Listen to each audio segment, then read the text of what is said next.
दोस्तों, श्रीलंका इन दिनों आर्थिक संकट से जूझ रहा है। उसके हालात दिनों दिन बदतर होते जा रहे हैं। द्वीपीय देश आजादी के बाद के वर्तमान में सबसे गंभीर आर्थिक संकट से जूझ रहा है। हालात इतने गंभीर हो गए थे कि कभी वॉर हीरो और सम्राट कहे जाने वाले महिंदा राजपक्षे को इस्तीफा तक देना पड़ा। इसके बाद प्रधानमंत्री की कुर्सी पर बैठे रानिल विक्रमसिंघे ने तो खुलकर बोल दिया कि अभी और बुरे दिन देखना बाकी है। रानिल ने कहा कि हालात इतने बदतर हो गए हैं कि उसके पास तेल खरीदने तक के पैसे नहीं हैं। ऐसे में श्रीलंका भारत, चीन, जापान जैसे देशों से मदद की आस लगाए बैठा है। दोस्तों, इस वीडियो में मैं आपको श्रीलंका के आर्थिक संकट की उस तस्वीर से रूबरू कराऊंगा जिससे वहां की जनता झेल रही है। इसके साथ ही ये भी बताऊंगा कि कौन कौन से ऐसे देश हैं जो इसकी मदद के लिए आगे आए हैं। वहीं आप ये भी जानेंगे कि श्रीलंका की ऐसे हालात में भी उसकी गरीबी का मजाक कैसे बनाया जा रहा है। तो दोस्तों, ये सब जानने के लिए आप ये वीडियो अंत तक जरूर देखिएगा।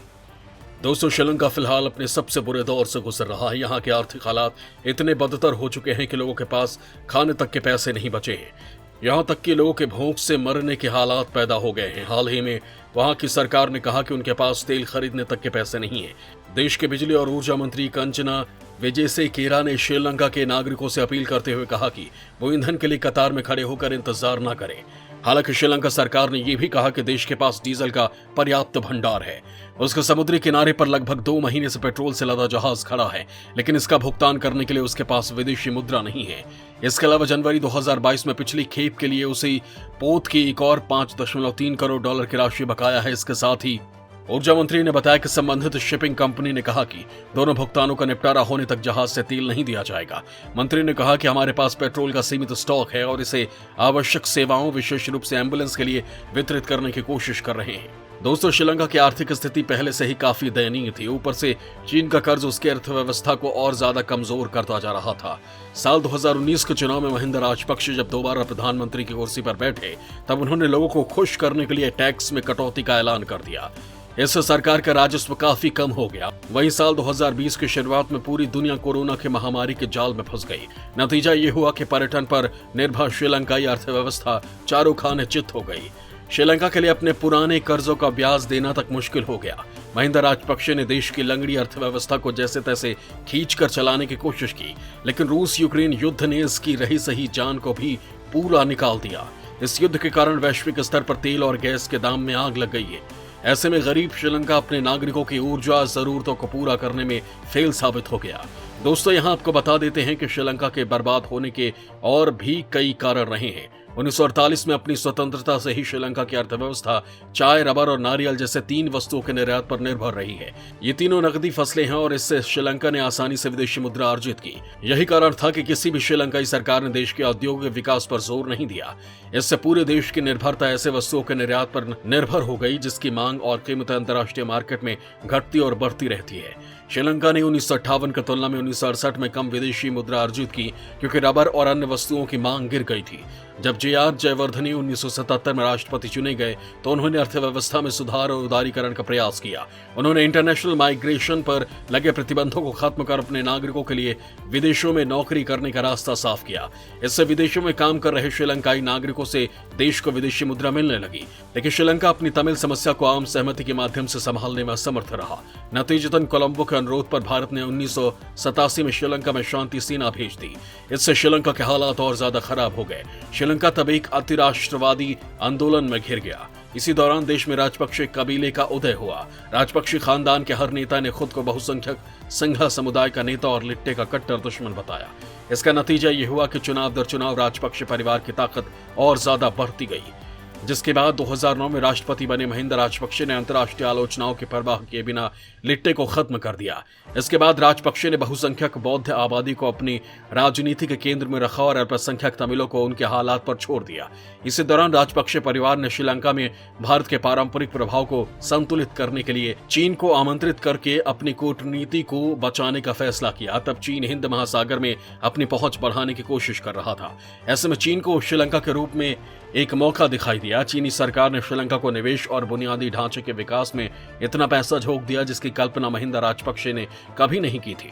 इस तरह चीन ने श्रीलंका को अपने कर्ज के जाल में फंसाना शुरू कर दिया। यही कारण था कि श्रीलंका को हम्बनटोटा बंदरगाह को 99 साल की लीज पर चीन को सौंपना पड़ा। इस बीच चीन ने भी श्रीलंका की माली हालत को देखते हुए नए कर्ज देने में आनाकानी शुरू कर दी। कठिन शर्तों पर मिल रहे कर्ज के कारण श्रीलंका और बुरे संकट में उलझता चला गया। वहीं जब ये हालात लगातार बिगड़ते गए तो महिंदा राजपक्षे ने चीन से मदद लेने की भरपूर कोशिश की। उन्होंने कई बार चीनी अधिकारियों के जरिए बीजिंग तक अपने संदेश भी पहुंचाए, लेकिन चीन ने श्रीलंका की सुनवाई नहीं की।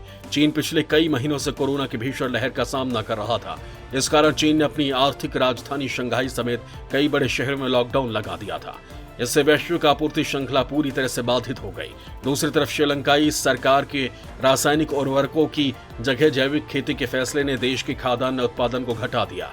इससे लोगों के सामने खाने का संकट भी पैदा हो गया। ऐसे में आम लोगों का गुस्सा सरकार के खिलाफ बढ़ता गया और कभी महिंदा के घोर समर्थक रहे बहुसंख्यक सिंघला ही उनके खिलाफ हो गए और हालात आज सबके सामने हैं। श्रीलंका वैसे तो अपने आर्थिक संकट के सबसे बुरे दौर से गुजर रहा है, जहां दुनिया के देश उसकी मदद करने में लगे हैं, लेकिन दूसरी तरफ उसकी गरीबी का मजाक बनाते हुए चीन की तरफ से खराब खाने के पैकेट भेजे जाने का मामला सामने आया।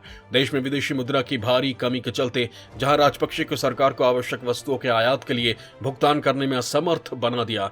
इस बीच ये खबरें आ रही हैं कि चीन ने यहाँ के विदेश मंत्रालय के अधिकारियों को खराब फूड पैकेट्स बांट दिए, जिसके बाद ये विवाद खड़ा हो गया। श्रीलंका के विदेश मंत्रालय ने अपने कर्मचारियों से कहा कि वो चीन से आए खाद्य सामान न लें। इसके साथ ही श्रीलंका ने चीन के फॉरेन मिनिस्ट्री से अधिकारियों को फूड पैकेट भेजे जाने को लेकर विरोध जताया। सूत्रों का कहना है कि चीनी सरकार द्वारा वितरित किए गए पैकेट्स में चावल, दाल और चीनी थी। कोलंबो में मौजूद चीनी एम्बेसी ने श्रीलंका चीन फ्रेंडशिप एसोसिएशन के जरिए ये फूड पैकेट्स बांटने की कोशिश की थी।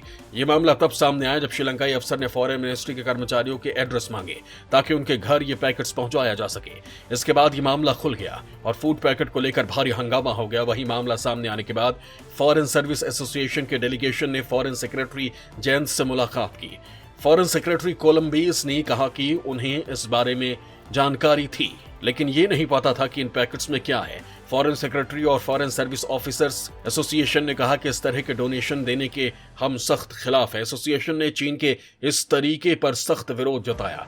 एसोसिएशन ने कहा कि श्रीलंका विदेश मंत्रालय को चावल, शक्कर और दाल की जरूरत नहीं है। इस तरह की हरकत की वजह से हमारी फॉरेन सर्विस और फॉरेन मिनिस्ट्री का अपमान होता है। सूत्रों का कहना है कि ऐसा पहली बार नहीं है जब चीनी दूतावास ने मेजबान देश का फायदा उठाने की कोशिश की है। इससे पहले भी चीन पर सरकारी अधिकारियों को रिश्वत देकर कई परियोजनाओं को हासिल करने का आरोप लग चुका है। दोस्तों, यहाँ भारत की बात करें तो श्रीलंका के आर्थिक संकट के दौर में भारत शुरू से ही मदद करता आया है। जहाँ आज भी भारत डीजल की आपूर्ति करा रहा है, लेकिन चीन की इस हरकत के बाद श्रीलंकाई लोगों का भरोसा चीन से उठ चुका है और वो भारत की तरफ उम्मीद की नजरों से देख रहे हैं। ऐसे में भारत के पास अपने महत्वपूर्ण समुद्री पड़ोस में अपनी पकड़ फिर से बनाने का एक बड़ा अवसर है। श्रीलंका को डिफॉल्टर बनने से बचाने में मदद करने के लिए $2.4 बिलियन देने के अलावा भारत अब 65,000 मीट्रिक टन यूरिया दे रहा है। इससे श्रीलंका की कृषि अर्थव्यवस्था को उभरने में मदद मिल रही है।